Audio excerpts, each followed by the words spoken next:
Most welcome to Historiespanarna History Constants and Telephony USA 1930s High Tech.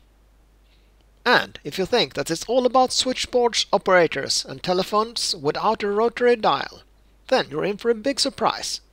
So stay with us and see wireless, mobile, scanning and underwater communication 1930s style. And please subscribe to our channel and join us in our journey in history and get notified of upcoming videos. Pictured here is a telephone truck parked in the field. That's not unusual in itself.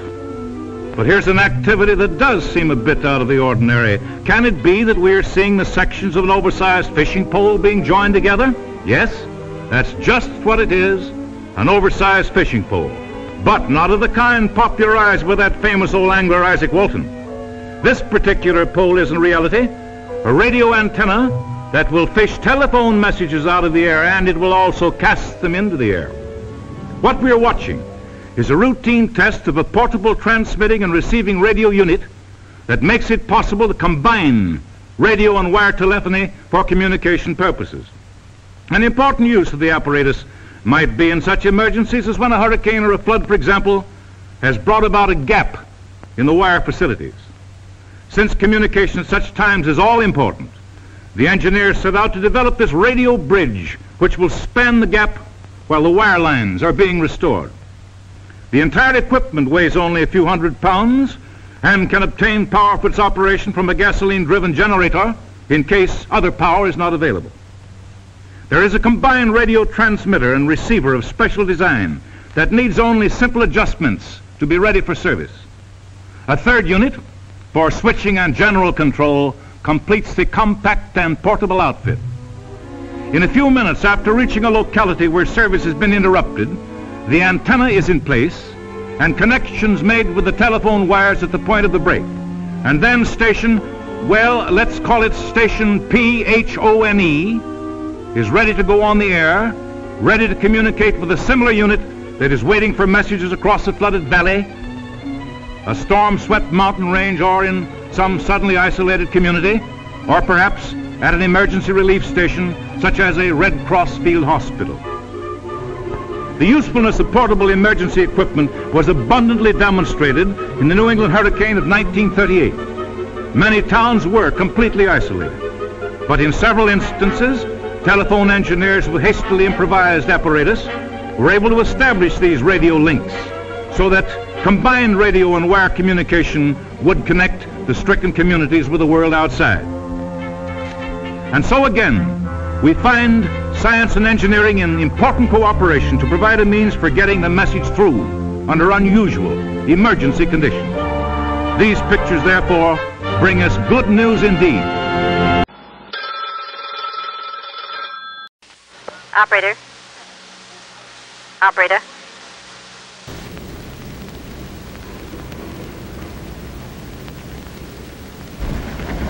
What time do you start, Marvin? Right now. Better warm up the machine, Ed. Ready for a hookup.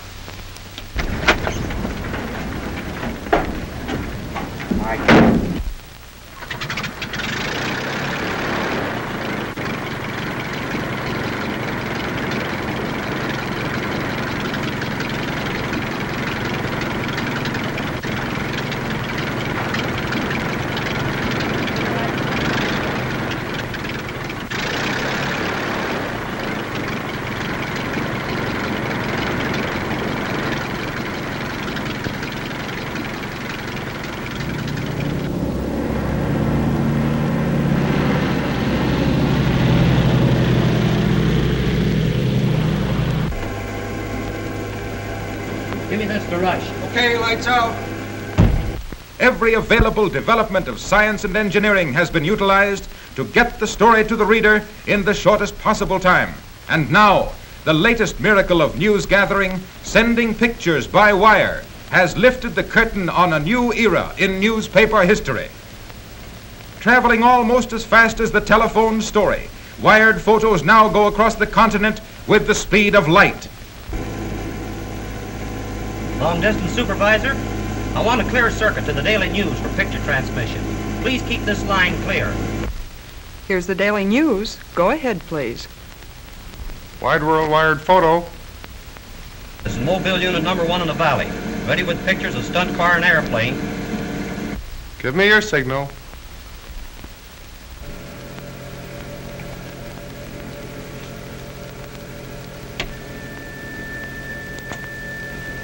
Although it took years to perfect, the technique of sending pictures by wire is comparatively simple.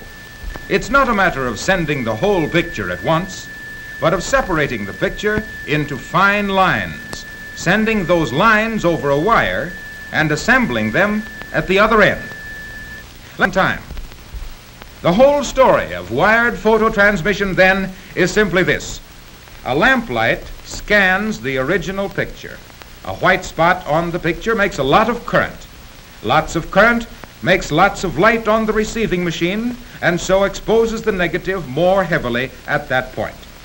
A black spot on the picture reflects no light back into the photoelectric cell, no current passes over the telephone line, the neon tube remains dim, and the negative is not exposed. We have merely unwound the original by lines in terms of lights and shadows and wound it up again on the negative.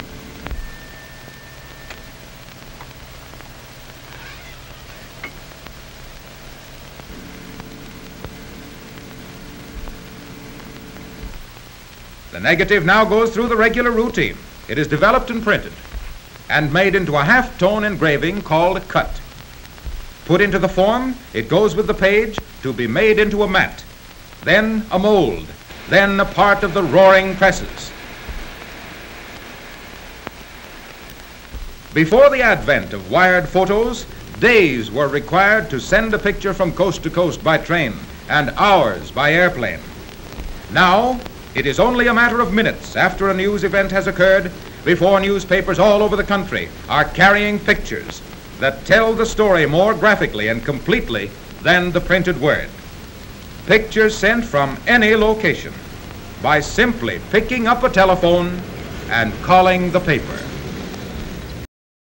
Dial direct from a coin phone. You have to dial 0 and place a call with her. The scene here is San Francisco Harbor. The ship has just arrived from Baltimore through the Panama Canal, bringing in its cargo the 6 reels of submarine telephone cable that we see being transferred to a waiting barge. The end of the long journey from the eastern factory is near, where the final resting place of these cable circuits is to be the floor of San Francisco Bay. In fact, these are the actual circuits that were planned to serve the artificial island that was made to rise from these historic waters as a home for the Golden Gate International Exposition. And after serving the crowds thronging this appealing panorama of foreign and domestic attractions, these same circuits will be part of a great new cable artery. This artery will join the others already winding beneath the surface of the bay to bring the voice of America to this busy port on our western shore.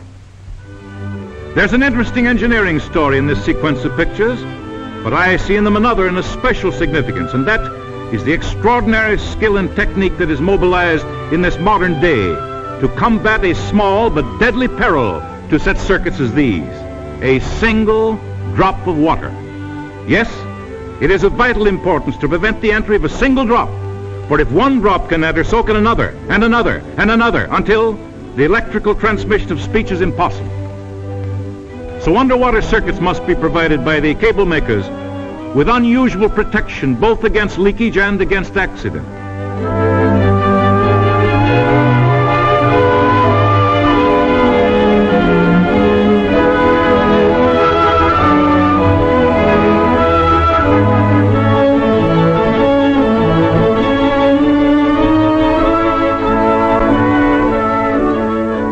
The camera's lens gives us a close look at this protection as it pictures 2 cable lengths being spliced together. The splicing job itself is no small task. The engineers anticipated the needs of the coming years and called for 1,056 wires, each wire separately insulated.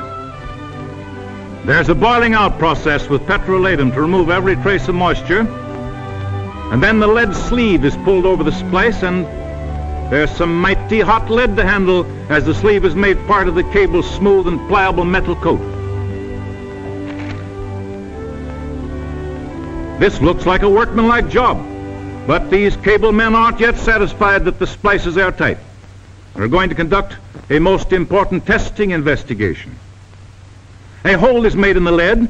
Nitrogen gas at 20 pounds pressure per square inch is forced through the hole to surround the wires just spliced, and then an extremely unromantic substance comes into use, plain, everyday soap suds. But the soap suds are most effective here, for if gas is escaping, there will be soap bubbles to mark the spot. The job we're watching is pronounced good. The double armoring is the vitally essential precaution. Nothing on the bottom, like a dragging anchor, for example, can scrape or break the sheathing of the circuits and let the water in. And since the corrosive effect of salt water on metal is a peril to be guarded against, the armor gets 2 final overcoats of tar-treated jute to make corrosion very, very slow. Finally, about 2 miles of armored cable is coiled on the big drum, ready for its underwater resting place on the floor of the bay. One of the piers of the Bay Bridge that stretches more than 8 miles over land and water to link San Francisco and Oakland is the midway point for uniting 2 long underwater sections. A diver first goes overboard to make sure that all goes well in placing the pier end of the cable. And when he's back on board with his report, there's nothing more to do except head for the terminal on the distant shore while the cable disappears in the churning waters of the barge's wake. So look out, Father Neptune, down there in your underwater kingdom. Here come 1,056 wires. There's no use trying to get them wet, for I don't think it can be done. Lord, it's dizzy. I think the one with the pug nose is kind of cute. You would. No, hold meat market. We'll hold the line a minute. Yes, Mrs. Summers. No, he's not. But Helen... It's the telephone company experimenting with a trailer equipped with telephone booths that can be towed far out in the country where people may assemble for a few hours and then disappear. Here it comes with the installer's car close behind so that the trailer can quickly be connected with nearby wires. After that is done, and with Miss Maryland presiding, it's all ready for those who may have need for its convenient presence. And since in talkative America, means of communication are essential for such gatherings, some portable telephones in a trailer such as we see here being made ready for an Ohio fair may prove to be just what the visitors require. At any rate, the idea is getting a test in the best of all laboratories, that of actual use. Only a half-hour's work is needed to get the wires up. Then, the trailer is an integral part of the country's telephone system, and Miss Ohio can put through calls just as though from a railroad station or hotel. So here's one more modern note in a scene that inevitably changes with the years. Yes, sir, I'll connect you. You're welcome. Yes, Mr. Patterson? Oh, you'll be in the stockroom? Surely, I'll transfer your calls to the stockroom all day.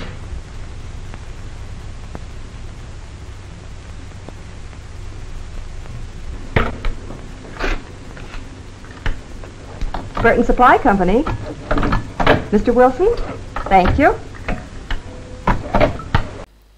That's all, folks. Thanks for watching. Please like and subscribe.